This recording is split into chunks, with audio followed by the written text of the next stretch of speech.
Destiny is no stranger to controversy, especially in the cheating department, but the controversy that has transpired in the past week is completely unprecedented in the 11-year history of both the game and Bungie. I have taken the time to speak to the individual at the center of this drama, as well as those who were first to uncover the controversy and therefore have some major developments on the situation and further accusations to share with you all. Epic Desert Perpetual launched on September 27th and surprised pretty much the entire community with its brand new encounter that unearthed a mythical Destiny location that many thought that we would simply never see playable. The raid race itself was a pretty entertaining one that ramped up significantly once the final boss had been reached. Around 8 hours into the race, we were tracking 4 or 5 different teams who had all reached the final stand of Korogos, or had been extremely close to doing so. These teams included 4-time World's First winners Elysium, the dungeon winners of Vesper's host, Team Indebted, as well as the very talented John team, featuring Destiny 2's #1 Swiftie, ATP. However,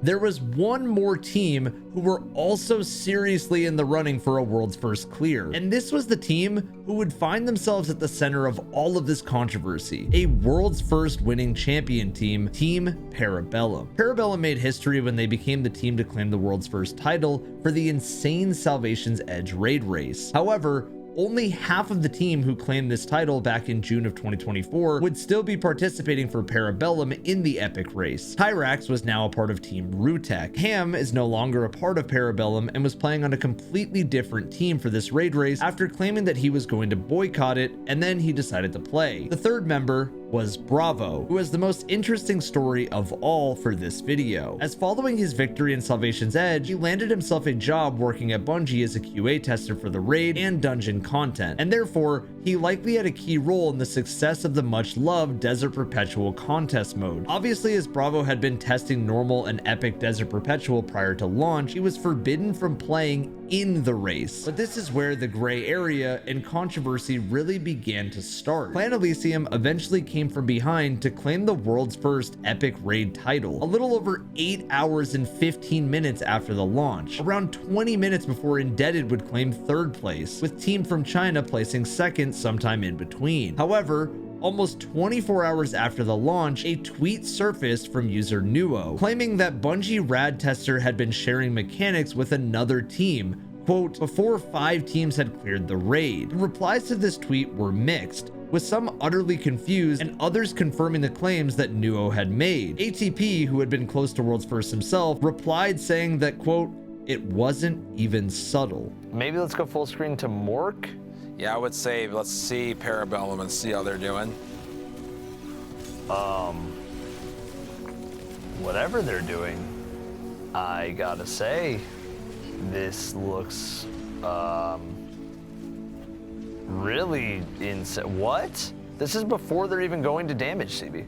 I know this one. What did they do? I honestly, Evan, maybe discover what they actually were needing to do. Yeah. I spoke to Nuo about where these accusations stem from, and the answers are really interesting. He told me that his team had heard through the grapevine that there may be a way to extend the damage phase, and as they had connections with Parabellum mutually, were told by Parabellum the mechanics to extend the damage phase after Parabellum had already cleared. While this didn't raise any suspicion initially for Nuo, he went on to explain that a few hours after his own team's clear, that following the discussion with Vesper's host winners of Team Indebted, something wasn't adding up, leading him to create his Twitter post the next day after rumors were beginning to gain some credibility. However, most shockingly, other accusations other than the mechanic sharing were also rumored to have happened. Those we will discuss later on. After the normal mode of Desert Perpetual had become the most cheated raid in Destiny history, the last thing Bungie needed was cheating or placement controversy once more. However, what they really didn't need was the finger to be pointed internally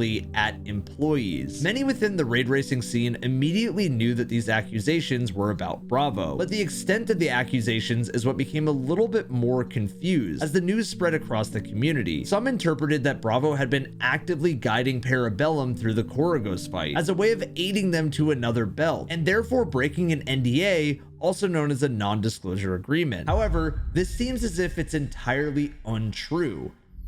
Twitter user Shut Up Fetty pleaded the defense of Parabellum, claiming that he had access to the team's voice call throughout the race, and said that at no point prior to Elysium's completion did Bravo join or share any information to Parabellum. However, Fetty's desperation to defend Parabellum may have slightly backfired and caused harm for Bravo, as he publicly confirmed that Bravo had indeed shared mechanics at some point, just not prior to the completion. Fetty initially claimed that Bravo had joined, quote, an hour after Salt cleared. After checking online, this appears to be misleading and untrue, with another Twitter user, Multimac, all but confirming that Bravo instead started to help less than 30 minutes after the world's first clear had been seen, and actually before the clear had been officially confirmed by Bungie. However, things would only get more complicated and confusing from here, as people began to speculate on the potential legal complications that might arise from this. Bungie employees, of course, enjoy playing Destiny, but the exact rules surrounding their participation in events are not entirely clear. Sharing mechanics or information as a way of helping a team win would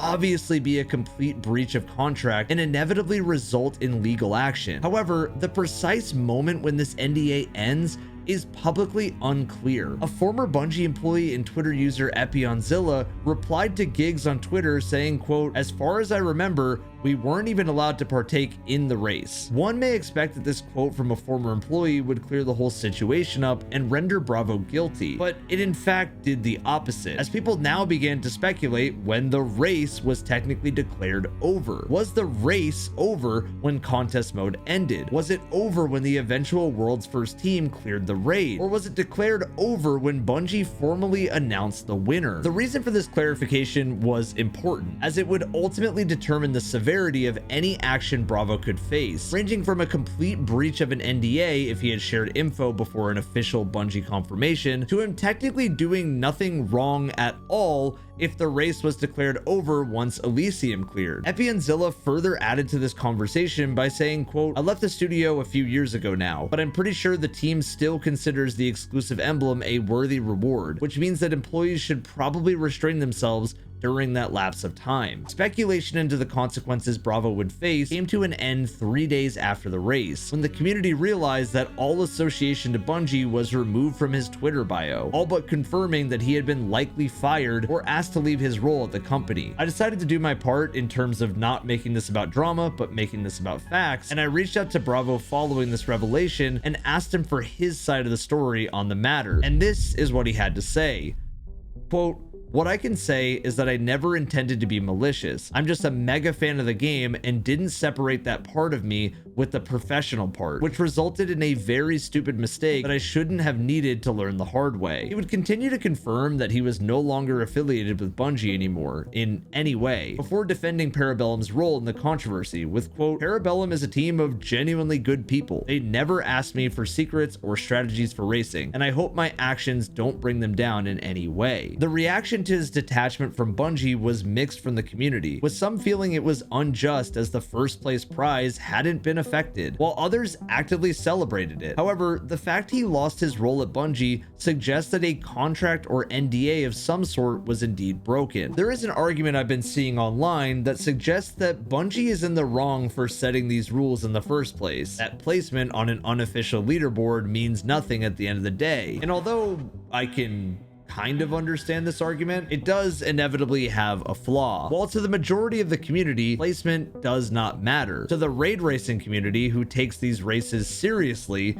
they very much do, with websites existing as a way of tracking this and the public bragging of high placements being very common to those who enjoy that more serious side of Destiny's PvE. Bravo, being a world's first winner himself, would have known this more than anyone, and the very fact that he wanted to share this information with his friends suggests that he was eager to support them in getting a higher placement, as it mattered to them. The only question that cannot be answered is how much of Bravo's involvement really affected their completion time, as it's likely Parabellum would have placed highly anyways, after almost being the first to final stand. According to some anonymous sources, Bravo allegedly shared information prior to the original Desert Perpetual race that had not been made public. Multiple sources claim Parabellum had early knowledge of the original Desert Perpetual raid date, specifically a day or so before before Bungie officially announced the date. Sources also claim Bravo may have shared other unreleased content, such as trailer footage and early details about balance patch nodes, including things like attrition orbs being targeted for a nerf on Area of Denial GLs, long before that information was publicly revealed. I also asked whether there were any concerns of that prior to the involvement that could have affected the previous raid race. One source said that there had been multiple occasions before the original Desert Perpetual launch where they felt Bravo was oversharing. One specific example suggests Bravo mentioned to his close friends that there would be no puzzle encounter on the level of Verity in the raid. Now, these are all unconfirmed rumors, and I would like to stress that too. As with allegations like these, I don't want to pretend or give the impression that I'm spreading facts on topics